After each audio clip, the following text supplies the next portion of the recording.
The three main challenges that we will face are the following. The first is how are we going to win over the on-the-fence Malay voters, which I think are much more sizable compared to the previous elections. My baseline assumption is that the Malay support for the Barisan Nasional will drop compared to 2013 for the reasons that you have cost of living pressures after the GST and inflation going up last year, the Felda scandals, the 1MB TV scandals, and so on and so forth. I think all of you are familiar with that. And also the fact that we have Dr Mahathir now leading the opposition coalition. I think he would be able to attract more of the on-the-fence Malay voters compared to 2013, which we could not do as Pakatan Rakyat.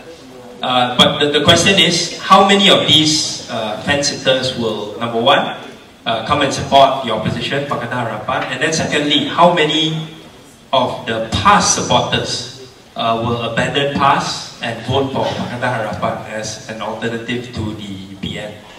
If you look at the two by-elections at the parliamentary level in Kuala Kangsar as well as Sungai Besar, that one to me is the baseline. You had a situation whereby, yes, PN won a larger majority, but if you look at the percentage of votes, it actually dipped a little bit or remained around the same. The only difference was that you had two parties contesting on the opposition side. You had PAS that got about 30% of the Malay vote, negligible non-Malay vote, and then you had Dan Amanah, which got about 10% of the Malay vote and about 65 to 70% of the non-Malay vote in Sungai Besar. So at that time, we were operating under a scenario whereby Bersatu was not part of the opposition. Pakatan Harapan wasn't so stable compared to what we have now. You have a situation whereby I think the narrative for the opposition has become stronger. And one also has to remember, in the Sungai Besar and Kuala Kangsar by-elections, turnout was around 70%, as opposed to what we'll expect in a general election, which is closer to 80%. More young voters going back and support for the opposition being higher.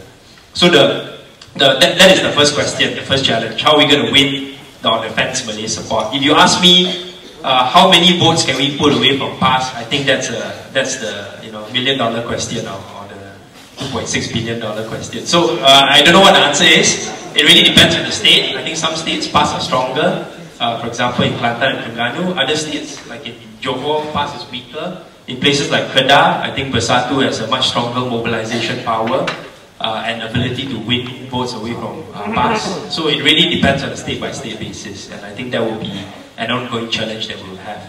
The second challenge we'll have is how do we retain the support that we won in 2013. And this is especially pertinent for the non-Malay community. The opposition won about 80 to 85% of the Chinese vote, about 50 to 60% of the Indian vote, higher in places like Selangor and Penang.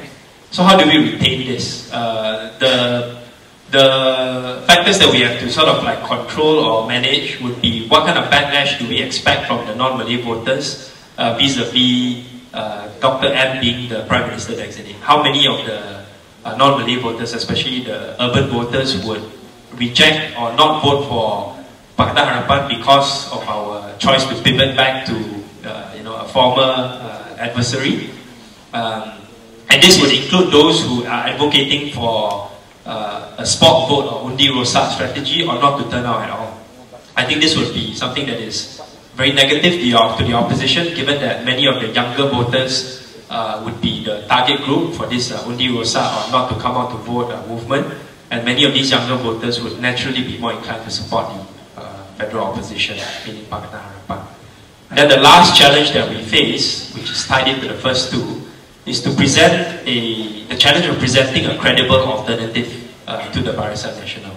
I think this one, and this can only be done by presenting alternative policies, credible alternative policies to what the BN has presented.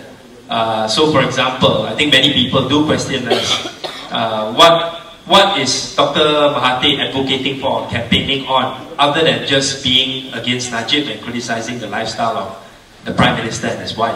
I think that's an important question, and I think the way we are answering it is by presenting our Pakatan Harapan manifesto.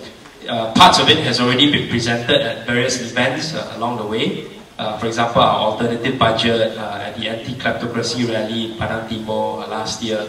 And more of this will be revealed along the way. And I think when people see our alternative, they will be able to see that we are not just pandering to Dr. Mahathir, that we actually do have a very set of very concrete policies that presents us as different from Barisan Nasional, and how we can govern as a credible government in waiting, and also as government after the next general elections. With that, I'd like to stop. Thanks.